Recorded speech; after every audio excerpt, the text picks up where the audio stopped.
اللہ اکبر اللہ اکبر لا الہ الا اللہ اللہ اکبر وللہ الحمد اللہ اکبر لا الہ الا اللہ اکبر وللہ الحمد۔ عید الاضحیٰ کا مبارک اور مسعود دن ہے۔ یہ وہ دن ہے جس میں مسلمان اللہ رب العزت کی رضا حاصل کرنے کے لیے اپنے مال سے جانور خریدتا ہے اور پھر معبود حقیقی کی رضا کے لیے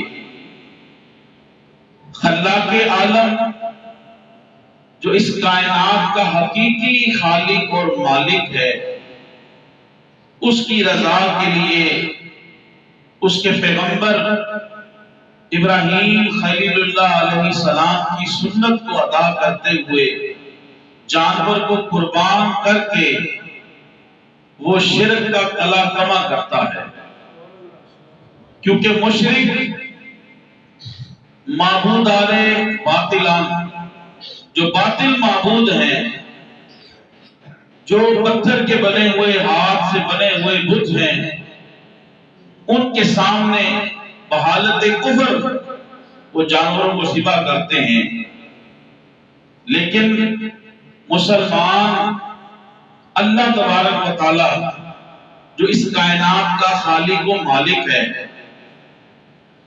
اس کی رضا کے لیے اس کے بتائے ہوئے طریقوں کے مطابق جانور کو ذبح کر کے شرک کا کلا کما کرتا ہے۔ حضرت ابراہیم خلیل اللہ علیہ السلام کو نمرود نے آگ کے اندر پھینک دیا۔ حضرت ابراہیم خلیل اللہ علیہ السلام آگ نمرود کی اس آگ سے کہ میلوں دور اس کے ارد گرد اوپر سے اگر کوئی پرندہ بھی گزر جائے تو جل کے راکھ ہو جاتا تھا، لیکن ابراہیم خلیل اللہ علیہ السلام اس آگ میں کم و بیش 40 یا 50 دن رہے، لیکن وہ آگ آپ کے لیے پھولوں کی سیج بن گئی۔ آگ کو اللہ تبارک و تعالیٰ نے آپ کے لیے گلے گلزار بنا دیا۔ ابراہیم خلیل اللہ علیہ السلام جب اس آگ سے نکلے تو آپ مسکرا رہے تھے۔ قرآن فرماتے ہیں کہ جتنا مزہ، لطف اور سکون آگ کے اندر گزارے ہوئے ان دنوں میں آیا ہے، اس کے علاوہ اور دنوں کے اندر وہ لطف اور مزہ اور سکون نہیں آیا۔ نمرود یہ دیکھ کر حیران و ششدر رہ گیا۔ اس نے کہا، اے ابراہیم علیہ السلام، میں آپ کے رب کے لیے بہت زیادہ بکریاں، اونٹ، گائیں قربان کروں گا۔ حضرت ابراہیم خلیل اللہ علیہ السلام نے فرمایا کہ نمرود، جب تک تو میرے پروردگار پر، میرے رب پر، خدائے وحدہ لا شریک پر ایمان نہیں لائے گا، ایمان لائے بغیر تیری ہزاروں بکریاں، ہزاروں اونٹ، گائیں، بھینس کسی کام کی نہیں جب تک کہ تو اللہ پر ایمان نہیں لائے گا۔ لیکن اس کی بدبختی وہ ایمان نہ لایا۔ حضرت ابراہیم خلیل اللہ علیہ السلام آپ نے تبلیغ کو جاری رکھا، یہاں تک کہ وہ آپ کی واضح و نصیحت پہ عمل نہ کرتے، یہاں تک کہ نمرود نے کہنا شروع کر دیا کہ اے ابراہیم، کہاں ہے تمہاری آسمانی فوج، کہاں ہے تمہارا رب کا عذاب الہی؟ تو جب نعوذ باللہ من ذالک عذاب الہی کو انہوں نے اصرار کے ساتھ مانگنا شروع کر دیا اور ابراہیم خلیل اللہ علیہ السلام پہ ترس شروع کر دیا، تو پھر اب وقت آ گیا تھا کہ اب عذاب الہی ان کو اپنی گرفت میں لے لیتا۔ حضرت ابراہیم خلیل اللہ علیہ السلام آپ نے اللہ کی بارگاہ میں مناجات کی، دعا کی۔ جب حضرت ابراہیم خلیل اللہ علیہ السلام نے دعا کی تو سید الملائکہ، نوری فرشتوں کے سردار حضرت جبرائیل علیہ السلام تشریف لاتے ہیں اور آگے عرض کرتے ہیں اے ابراہیم خلیل اللہ علیہ السلام آپ نمرود کو کہہ دیجئے اب عذاب الہی آ رہا ہے اور اللہ کی فوج آ رہی ہے۔ حضرت ابراہیم خلیل اللہ علیہ السلام نے نمرود کو جب کہا، اس نے کہا مجھے 3 دن کی مہلت دے۔ چنانچہ اس نے لاکھوں فوج اپنی جمع کر لی نمرود بن کنعان نے، لیکن عذاب الہی کے آگے کوئی چیز کیسے رہ سکتی ہے؟ اس نے اپنی لاکھوں فوج کو جمع کر لیا۔ جب 3 دن گزرے اس نے کہا کہ کہاں ہے تمہاری آسمانی فوج، کہاں ہے عذاب الہی؟ حضرت ابراہیم خلیل اللہ علیہ السلام نے فرمایا کہ ابھی آنے والی ہے۔ کچھ ہی دیر کے بعد 3 دن جب گزر گئے تو مچھروں کا عذاب، جیسا بڑا فرعون تھا، جتنا بڑا تکبر تھا اس کے اندر، اتنی ہی ذلت رسوائی کے ساتھ اللہ نے اس قوم کو اور نمرود کو واصل جہنم کیا، کیونکہ اس کا تکبر بہت زیادہ تھا۔ رب کے سامنے وہ اپنا رب ہونا مانگتا تھا اور اپنا رب بنا ہوا تھا، لوگ اسے سجدہ کرتے تھے، اتنا ہی ذلت امیز عذاب آیا، مچھروں کا عذاب آیا۔ یہاں تک کہ روایات کے اندر آتا ہے کہ سورج کی روشنی مانند پڑ گئی، آسمان کے اوپر اتنے مچھر آ گئے اور اس کی لاکھوں کی فوج کو اس طرح کھا گئے کہ ان کے جسموں کے اوپر نہ کوئی گوشت رہا، نہ کوئی پوست رہا، نہ اس کے جسم کے اندر کوئی بوٹی رہی اور نہ ہی کھال کا نام و نشان رہا، صرف ہڈیاں جو ہیں وہ بچ گئی۔ یہ اپنے محل کے اندر دوڑا، لیکن اللہ تبارک و تعالیٰ نے اسے اور ذلت امیز جو ہے وہ عبرتناک جو ہے سزا دینی تھی اور اسے عبرتناک جو ہے طریقے سے واصل جہنم کرنا تھا۔ ایک مچھر، اور روایت کے اندر آتا ہے کہ مچھر بھی ایسا تھا کہ جو لنگڑا تھا، اس کی ٹانگ نہیں تھی، تو ایک لنگڑا مچھر جو ہے وہ نمرود کی ناک کے ذریعے اس کے دماغ کے اندر چلا گیا، نعوذ باللہ من ذالک۔ یوں وہ اپنا سر جو ہے وہ دیواروں کے اندر مارتا، پتھوڑے مارتا، اس کے چیزیں ماری جاتی، اور یوں 40 دن کے اندر اس ایذا، تکلیف اور اس عذاب کے اندر مبتلا رہتے ہوئے کم و بیش 40 دن کے بعد نمرود جو ہے وہ پھر واصل جہنم ہوا۔ واجب الاحترام، یہ اللہ تبارک و تعالیٰ کا بڑا فضل ہے کہ امت محمدیہ صلی اللہ تعالیٰ علیہ وآلہ وسلم سے اللہ پاک نے اجتماعی طور پہ عذاب کو اٹھا لیا ہے، ورنہ کون سا ایسا گناہ ہے جو ہمارے اندر نہیں پایا جاتا۔ یہ تو رحمت للعالمین کی وجہ سے اللہ کا فضل اور اس کی رحمت جو ہے وہ ہمارے اوپر جو ہے حاوی ہے۔ ورحمتی وسعت کل شیء، اللہ کی رحمت، اس کا فضل اس کے غضب کے اوپر غالب ہے۔ کس وجہ سے؟ صرف اور صرف میرے اور آپ کے کریم آقا مصطفیٰ جان رحمت صلی اللہ تعالیٰ علیہ وآلہ وسلم کی طرف سے۔ واجب الاحترام، پھر حضرت ابراہیم خلیل اللہ علیہ السلام، آپ نے مصر کی طرف مناسب سوچا کہ آپ وہاں تشریف لے جائیں اور وہاں پہ آپ دعوت توحید اور تبلیغ کا جو ہے وہ آپ کام کریں۔ چنانچہ آپ اپنی زوجہ حضرت سارہ رضی اللہ تعالی عنہا، جو حسن و جمال کے اندر اپنی مثال آپ تھی، بے مثل و مثال، اللہ پاک نے ظاہری حسن بھی عطا کیا تھا اور باطنی سیرت اور کردار بھی عطا کیا تھا۔ اپنے زوجہ محترمہ کو ساتھ لیتے ہیں اور مصر کی طرف روانہ ہو جاتے ہیں۔ مصر کا جو بادشاہ اور حاکم وقت تھا وہ بد کردار تھا، ظالم تھا، جو بھی اسے خاتون اچھی لگتی وہ اسے ظلمن اور جبرن جو ہے وہ اپنے پاس رکھ لیتا۔ اگر وہ شادی شدہ ہوتی اس کے خاوند کو وہ قتل کروا دیتا، اگر وہ کنواری ہوتی تو اس کے ساتھ اس کے جو بھی ریلیٹیو، اس کے اعزا اقربا، والدین یا اس کے بھائی ہوتے، وہ ان کو جبرن اور ظلمن مال و دولت دے کے ان کو راضی کر لیتا۔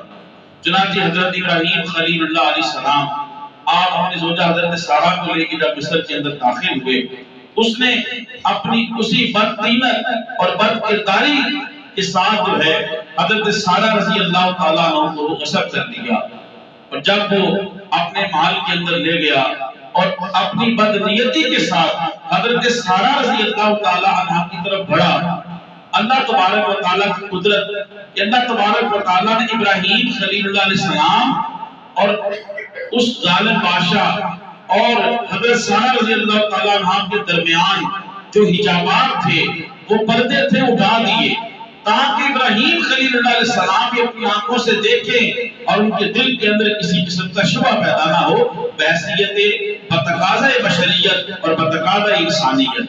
اللہ نے سارے حجابات اٹھا دیے، ابراہیم خلیل اللہ علیہ السلام بھی دیکھ رہے ہیں۔ جب وہ اپنی بدنیت کے ساتھ آگے بڑھا تو اس کا سارا جسم پیرالائز ہو گیا، مفلوج ہو گیا، شل ہو گیا، فالج زدہ ہو گیا۔ اس نے سمجھ لیا کہ یہ میری بد کرداری، بد نگاہی اور بد نیتی کی سزا ہے۔ اس نے معافی طلب کی، حضرت سارہ رضی اللہ تعالیٰ عنہ نے معاف کیا، لیکن اس نے دوبارہ ایسی حرکت کرنے کے لیے جب آگے بڑھا پھر اس کا جسم پیرالائز ہو گیا، فالج زدہ ہو گیا، شل ہو گیا۔ پھر اس نے معافی کا خواستگار ہوا، حضرت سارہ رضی اللہ عنہ نے معاف کر دیا۔ الغرض کے 3 بار اس نے ایسا کیا، تیسری بار پھر اس نے سچے دل سے توبہ کی اور وہ سمجھ گیا کہ یہ خاتون کوئی عام خاتون نہیں ہے، یہ اللہ تبارک و تعالیٰ کی مقرر اور برگزیدہ کوئی خاتون لگتی ہے۔ چنانچہ حضرت سارہ رضی اللہ تعالیٰ عنہا سے اس نے معافی طلب کی اور معافی طلب کر کے آپ کو بہت ہی زیادہ خدمت کے اندر آپ کو تحائف دیے، گائیں، بکرییں، اور اس وقت جو بھی یہ مال، اس وقت مال و دولت زیادہ یہ جانور سمجھے جاتے تھے، جس کے پاس بکریاں ہوں، بھینس ہو، اونٹ ہوں، یہ جانوروں کے ریوڑ ہوں، فصلیں ہوں، یہ مال اس وقت زیادہ جو ہے وہ سمجھا جاتا تھا، تو بہت زیادہ تحائف جو دیے۔ اور حضرت سارہ رضی اللہ تعالی عنہا کو اس بادشاہ نے توبہ کر کے حضرت حاجرہ سلام اللہ علیہا ان کو ان کی خدمت گاری کے لیے ہبہ کر دیا، یہ بھی ساتھ بھیج دی تحفے کے اندر۔ ایک ساری عمر جو ہے حضرت حاجرہ سلام اللہ علیہا حضرت سارہ رضی اللہ تعالی عنہا ان کی خدمت کریں گے۔ چنانچہ حضرت سارہ رضی اللہ تعالی عنہا ابراہیم خلیل اللہ علیہ السلام کے ساتھ حضرت حاجرہ سلام اللہ علیہا کو لے کے آپ وہاں سے اپنے مقام کی طرف چل پڑے۔ حضرت ابراہیم خلیل اللہ علیہ السلام کی عمر مبارک کا وہ بیش ابھی 86 سال تھی، لیکن کوئی اولاد نہ تھی۔ چنانچہ حضرت سارہ رضی اللہ تعالی عنہا زوجہ اول حضرت ابراہیم خلیل اللہ علیہ السلام کی، انہوں نے حضرت ابراہیم کو اجازت دی کہ سارہ رضی اللہ تعالی عنہا حضرت حاجرہ رضی اللہ تعالی عنہا اس بادشاہ میں دی، فرمایا میں اس کو آپ کو ہبہ کرتی ہوں، آپ اسے نکاح فرمائیں۔ چنانچہ آپ نے جب نکاح فرمایا، اس وقت عمریں بھی زیادہ تھی، اس وقت عمریں بھی زیادہ ہوتی تھی، تو ان سے نکاح فرمایا۔ اللہ کی قدرت ہے کہ 86 سال کی عمر کے اندر کم و بیش جب آپ نے نکاح فرمایا تو اللہ تبارک و تعالیٰ نے پیغمبر خدا حضرت اسماعیل علیہ السلام جیسا فرزند ارجمند عطا کیا۔ حضرت ابراہیم علیہ السلام کی زندگی پچھلے 30 دنوں نے سنی ہے، بچپن سے لے کے جوانی تک، جوانی سے لے کے بڑھاپے تک پے در پہ آپ آزمائشوں اور امتحانوں کے اندر گزری ہے۔ جو پیدا ہوئے تب آزمائش، جوان ہوئے پھر نمرود کی آگ کے اندر، پھر اولاد نہ ہونا، پھر 86 سال کی عمر کے اندر اولاد نہ ہونا، پھر اس کے لیے علیحدہ حکم ہونا جو بھی میں عرض کروں گا انشاءاللہ وقت بچا۔ تو بہرحال والدہ ماجدہ کا دودھ پیتے تھے، ایک اور امتحان آ گیا۔ فرمایا کہ ابراہیم اسماعیل کو لے اور حضرت حاجرہ کو لے سلام اللہ علیہا اور انہیں مکہ المکرمہ کے اندر لکہ صحرا کے اندر چھوڑا۔ حضرت ابراہیم خلیل اللہ علیہ السلام مصر سے آپ چلتے ہیں مکہ المکرمہ، حضرت حاجرہ رضی اللہ تعالی عنہا اور حضرت اسماعیل علیہ السلام ان کو تھوڑا سا کھانا پینا ہے، سامان خورد و نوش کا تھوڑا سا، ان کو لے کے آپ مکہ المکرمہ میں حرم پاک کے اندر جہاں پہ لکہ صحرا ہے، کوئی زندگی کا نشان نہیں، اللہ کے آسرے پہ وہاں پہ آپ چھوڑ دیتے ہیں۔ جب آپ وہاں پہ چھوڑ کے جانے لگتے ہیں، حضرت حاجرہ رضی اللہ تعالیٰ عنہ سوال کرتی ہیں، ابراہیم علیہ السلام میرے سرتاج، کیا جو آپ چھوڑ کے جا رہے ہیں یہ اللہ کا حکم ہے؟ حضرت ابراہیم خلیل اللہ علیہ السلام نے آپ نے فرمایا ہاں یہ اللہ کا حکم ہے۔ جب آپ نے یہ کہا تو حضرت حاجرہ نے کہا رضی اللہ تعالیٰ عنہ، اگر یہ اللہ کا حکم ہے فَلَن يُضِيعَ اللَّهُ، اللہ ہرگز ہمیں ضائع نہیں کرے گا، اللہ ہرگز ہمیں ضائع نہیں کرے گا۔ حضرت ابراہیم خلیل اللہ علیہ السلام اپنے لخت جگر اسماعیل علیہ السلام اکلوتے بیٹے کو حضرت ہاجرہ کو اپنی زوجہ کو اس لخت تک صحرا کے اندر تھوڑے سے سامان و خرد و نوش کے ساتھ اللہ کا حکم تھا، آزمائش تھی، امتحان تھا، کیونکہ اس کے اندر حکمت بھی یہ تھی کہ اللہ نے حضرت ہاجرہ اور اسماعیل علیہ السلام کی وجہ سے صرف مکہ المکرمہ نہیں بلکہ پوری عرب کنٹری کے اندر پوری عرب ریاست کو جو وہ آباد کرنا تھا۔ پوری عرب ریاست جو ہے اس کی آباد کاری کی بنیاد جو ہے وہ حضرت ابراہیم ہاجرہ رضی اللہ تعالیٰ عنہ اور حضرت اسماعیل نے رکھی۔ آپ کی وجہ سے مکہ المکرمہ اور عرب جو ہے وہ آباد ہوا ہے۔ چنانچہ آپ چھوڑ کے اب تھوڑا سا دور جاتے ہیں تو پھر دعا مانگتے ہیں جس کو قرآن نے بیان کیا، ربنا انی اسکنت من ذریتی بواد غیر ذی زرع عند بیتک المحرم ربنا ليقيموا الصلاة فاجعل أفئدة من الناس تهوي إليهم وارزقهم من الثمرات لعلهم يشكرون۔ ابراہیم خلیل علیہ السلام دعا مانگتے ہیں جس کو قرآن کے اندر اللہ نے بیان فرمایا، جس کا مفہوم یہ ہے، اے میرے رب انی اسکنت من ذریتی، میں اپنی ذریت کو اپنی اولاد کو ایک ایسی وادی میں چھوڑ کے جا رہا ہوں جو بے آب و گیا ہے، جس کے اندر زندگی کا نام و نشان نہیں، کوئی سبزہ نہیں۔ اے پروردگار عالم ان کو نماز قائم کرنے والا بنا دے اور لوگوں کے دلوں کو ان کی طرف مائل کر دے اور ہر قسم کا پھل عطا کر تاکہ یہ تیرا شکر ادا کرے۔ حضرت ابراہیم خلیل اللہ علیہ السلام کی دعا کا یہ اثر ہوا کہ اسماعیل علیہ السلام اور حضرت ہاجرہ کو اللہ نے سلامت بھی رکھا، ان کو نماز قائم کرنے والا بھی رکھا اور ان کی اولاد سے پیغمبر بھی پیدا ہوئے، اور آپ کی دعا کا یہ اثر ہوا کہ عرب کے اندر اس جدیل میدانوں کے اندر ان پتھروں کے اندر آج بھی دنیا جہان کی نعمتیں میسر ہوتی ہیں۔ تو دنیا جہان کی نعمتیں اور پھل جو میسر آتے ہیں یہ بھی دعائے خلیل اور دعائے ابراہیم کی برکت ہے۔ اور یہی وجہ ہے کہ کوئی کسی جگہ ہے، کوئی کسی ملک کے اندر ہے، لیکن تمام مسلمانوں کے دل جو ہیں وہ حرمین شریفین کے لیے تڑپتے ہیں۔ یہ دعائے ابراہیم کی برکت ہے۔ آپ نے کہا تتاوی الیہم، یا اللہ لوگوں کے دلوں کو افئدۃ من الناس، لوگوں کے دلوں کو ان کی طرف پھیر دے، ان کی طرف مائل کر دے، ان کے لیے مسخر کر دے۔ یہ دعائے ابراہیم کا اثر ہے۔ چند دن گزرے، سامان و خورد و نوش ختم ہو گیا۔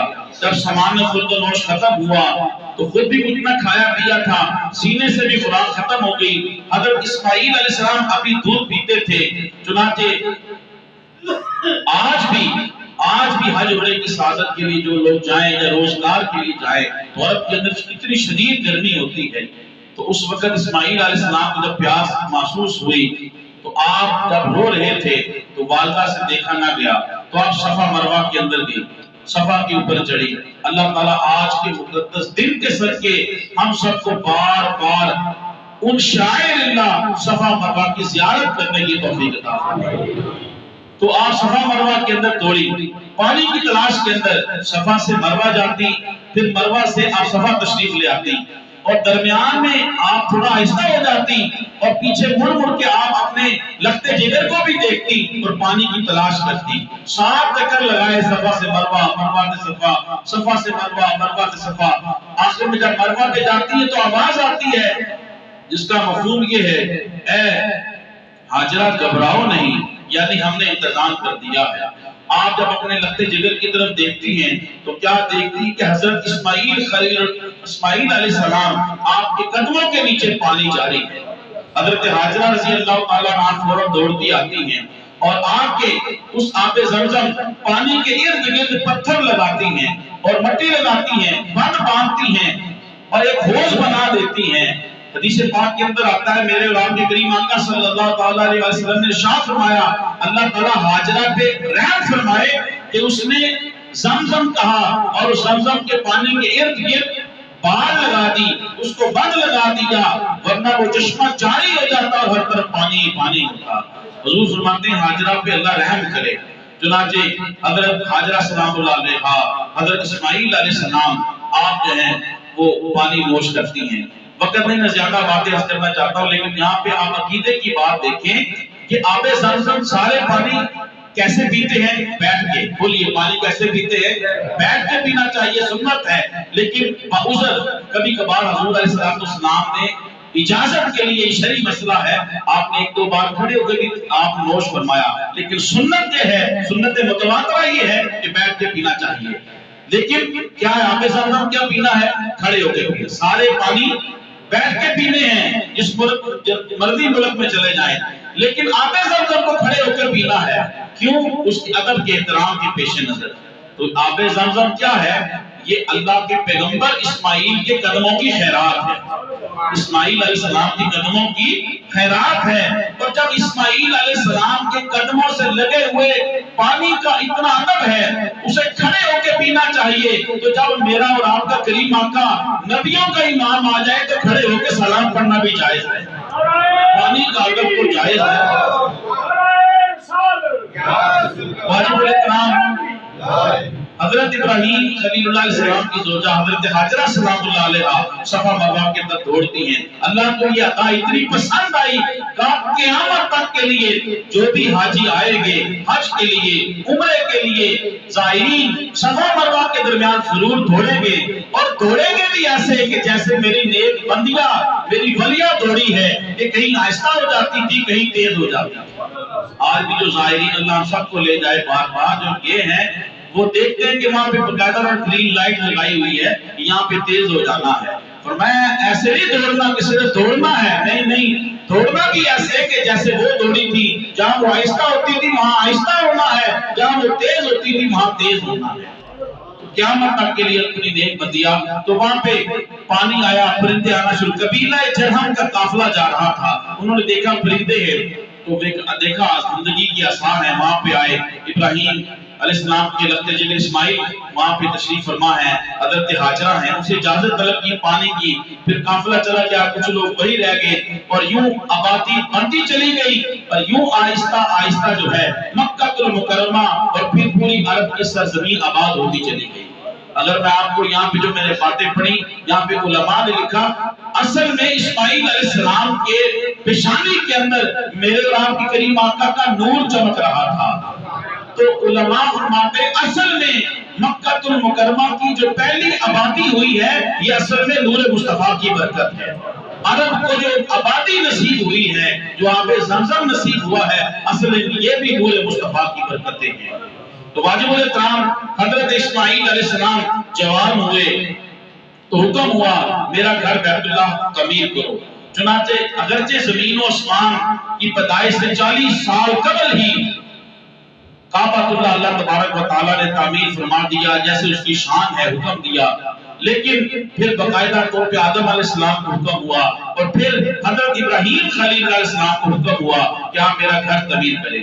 حضرت ابراہیم خلیل علیہ السلام اللہ کا گھر تعمیر کرتے ہیں، جو آپ دیوار اوپر جاتی، جس پتھر کے اوپر مقام ابراہیم آج وہ پتھر مبارک موجود ہے، اللہ سب کو زیارت نصیب فرمائے، وہاں پہ نفل پڑھنے نصیب کریں، تو جو دیوار اونچی ہوتی پتھر بھی ہوتا چلا جاتا۔ تو یہ دو پتھر تھے جنتی، جس سے آدم علیہ السلام ابو البشر آپ جنت سے ساتھ لائے تھے، ایک حجر اسود جو بیت اللہ میں نصب ہو گیا، اور دوسرا مقام ابراہیم پہ جو آج بھی پتھر وہاں پہ موجود ہے، اور اس کے اندر ابراہیم خلیل اللہ علیہ السلام کے قدمین کے نقش ہیں، وہ وہاں پہ منقش ہیں۔ تو یہ جو دیوار اوپر ہوتی پتھر بھی اوپر ہوتا چلا جاتا۔ واجب الاحترام بیت اللہ شریف پر روزانہ اللہ کی 120 رحمتیں نازل ہوتی ہیں، 60 رحمتیں طواف کرنے والوں کے لیے، 40 رحمتیں حرم پاک سین مکہ کے اندر نماز ادا کرنے والوں کے لیے، اور 20 رحمتیں صرف اور صرف بیت اللہ کی زیارت کرنے والوں کے لیے۔ واجب الاحترام جب بیت اللہ کی تعمیر کر لی، اب اجرت مانگتے ہیں۔ اجرت کیا مانگتے ہیں؟ قرآن نے اس کو بیان کیا، اس کا خلاصہ یہ ہے، حضرت ابراہیم کہتے ہیں یا اللہ تیرا گھر تعمیر کیا ہے، اب اجرت عطا کر، مزدوری ادا کر۔ مزدوری کیا مانگی؟ یا اللہ جو عظمت والا، شان والا، جس کے سر کے اوپر تو خاتم النبیین، ختم نبوت کا تاج رکھے گا، وہ افضل نبی میری نسل سے پیدا فرما۔ چنانچہ پھر ایسا ہی ہوا، اللہ پاک نے آپ کی دعا کو قبول فرمایا، بیت اللہ کی قدی سے فارغ ہوئے، حکم ہوا ابراہیم آواز دے لوگوں کو حج کے لیے، کہا پروردگار میری آواز کہاں تک جائے گی؟ فرمایا ابراہیم آواز دینا تیرا کام ہے، تیری آواز کو روحوں تک بھی پہنچانا میرا کام ہے۔ ابراہیم خلیل اللہ علیہ السلام نے روایت کے اندر آتا ہے جب حج کے لیے بلایا، طواف کعبہ کے لیے بلایا، اللہ پاک نے آپ کی آواز کو قیامت تک کے لیے آنے والے روحوں تک پہنچا دیا، اور جس نے ایک مرتبہ لبیک کہا اسے ایک مرتبہ حج کی توفیق ہوگی، جس نے زائد مرتبہ کہا اسے زائد مرتبہ حج کی توفیق ہوگی۔ واجب الاحترام اسماعیل علیہ السلام کی عمر مبارک کم و بیش 7 سال کی ہوئی، ابراہیم علیہ السلام نے خواب دیکھا، ابراہیم میری رضا کے لیے اپنی عزیز ترین چیز قربان کر۔ ایک روایت کے اندر آتا ہے کہ آپ نے یکم ذی الحج سے یہ خواب دیکھنا شروع کیا، تو آپ نے صبح اٹھا بکریاں ذبح کی، اونٹ ذبح کے، اگلے دن پھر خواب دیکھا، قربانیاں اور بڑھا دی، تیسرے دن پھر خواب دیکھا، یہاں تک کہ آپ مسلسل 9 دن قربانیاں کرتے رہے۔ 10ویں دن واضح طور سے آپ کو اشارہ ہوا کہ اے ابراہیم اسماعیل کو اپنے پیارے بیٹے کو میری راہ میں قربان کر۔ حضرت اسماعیل علیہ السلام کو جب حکم ہوا اس کو قرآن نے یوں بیان کیا، فَلَمَّا بَلَغَ مَعَهُ السَّعْيَ قَالَ يَا بُنَيَّ إِنِّي أَرَىٰ فِي الْمَنَامِ أَنِّي أَذْبَحُكَ فَانظُرْ مَاذَا تَرَىٰ قَالَ يَا أَبَتِ افْعَلْ مَا تُؤْمَرُ سَتَجِدُنِي إِن شَاءَ اللَّهُ مِنَ الصَّابِرِينَ۔ اللہ پاک نے حکم فرمایا جسے قرآن نے بیان کیا کہ جب ابراہیم خلیل اللہ علیہ السلام آپ بلغ مَعَهُ السَّعْيَ جب آپ چلنے پھرنے کے قابل ہو گئے، تھوڑے سے جوان ہوئے تو حکم ہو گیا قربانی کا، تو ابراہیم پوچھتے ہیں یا بنی انی اری فی المنام، اے میرے بیٹے میں نے خواب دیکھا ہے، میں تجھے ذبح کر رہا ہوں۔ یاد رکھیے یہ صرف نبیوں کے لیے تھا، کیونکہ نبی کے خواب کے اندر شیطان نہیں آتا۔ قیامت تک کے لیے کوئی بھی بندہ خواب ایسا دیکھے گا وہ کبھی بھی ایسی حرکت نہیں کرے گا، کبیرہ گناہ کا مرتکب ہوگا، شرعی طور پہ بھی اور قانونی طور پہ بھی اس کے اوپر سزا جو ہے وہ لگے گی۔ یہ تو نبیوں کا خواب تھا، نبیوں کے خواب کے اندر شیطان نہیں آتا۔ تو فرمایا کہ میرے بیٹے میں نے دیکھا ہے کہ میں تمہیں ذبح کر رہا ہوں۔ آگے ابراہیم اسماعیل علیہ السلام بھی فرزند ارجمند تھے، آپ نے کہا یا ابت افعل ما تؤمر، اے میرے باپ وہ کر گزر جو تیرے رب نے تمہیں حکم دیا ہے، ستجدنی انشاءاللہ من الصابرین، انشاءاللہ مجھے صبر کرنے والوں میں سے پاؤ گے۔ فلما اسلما وتله للجبین وناديناه أن يا إبراهيم قد صدقت الرؤيا إنا كذلك نجزي المحسنين إن هذا لهو البلاء المبين وفديناه بذبح عظيم۔ ابراہیم خلیل اللہ علیہ السلام نے اللہ کی رضا کے لیے پھر اسماعیل علیہ السلام کو لٹا دیا۔ فلما اسلما وتله للجبین، جب ان کو لٹا دیا تو جب آپ چھری چلانے لگے اور آپ نے مضبوطی کے ساتھ آپ چھری چلائی، وَنَادَيْنَاهُ أَن يَا إِبْرَاهِيمُ، تو آواز آتی ہے اے ابراہیم رک جا، قَدْ صَدَقْتَ الرُّؤْيَا، تو نے اپنے خواب کو سچ کر دکھایا، تو امتحان میں پاس ہو گیا ہے۔ فرمایا کہ ان هذا لهو البلاء المبین، یہ بہت بڑی آزمائش تھی لیکن ابراہیم تم اس آزمائش کے اندر کامیاب اور بامراد ہو گئے۔ وفدیناہ بذبح عظیم، اور یہ بہت بڑا فدیہ ہے اللہ کی قدرت کہ آپ ادھر زور سے چھری چلا رہے ہیں، اللہ حکم دے رہا ہے اے جبرائیل جلدی جاؤ اسماعیل کا ایک بال بھی نہ کٹے، اور جنت سے دمبا لے کے جاؤ اور ابراہیم کی چھری کے نیچے لٹا دو۔ جب چھری چلتی ہے تو کیا دیکھتے ہیں؟ اسماعیل کی جگہ جو ہے وہ دمبا ذبح ہوا ہے۔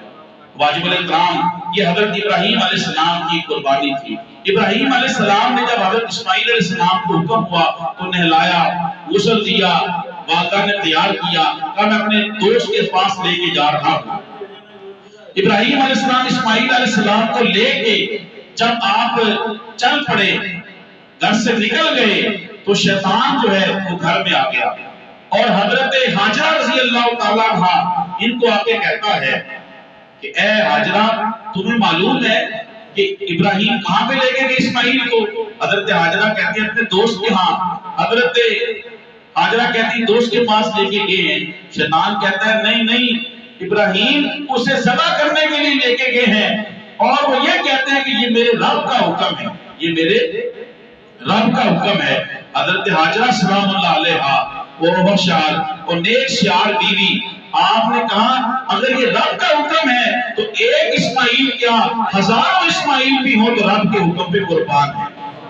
شیطان لعین وہاں سے نامراد ہوا، ناشاد ہوا اور واپس پلٹا۔ پھر حضرت اسماعیل علیہ السلام کے پاس آتا ہے، اسماعیل تمہیں پتا ہے کہ ابراہیم کہاں پہ لے کے جا رہے ہیں؟ آپ کے دوست کے پاس۔ کہا نہیں، تمہیں یہ ذبح کرنے کے لیے لے کے جا رہے ہیں اور کہہ رہے ہیں کہ یہ تمہارے رب کا حکم ہے۔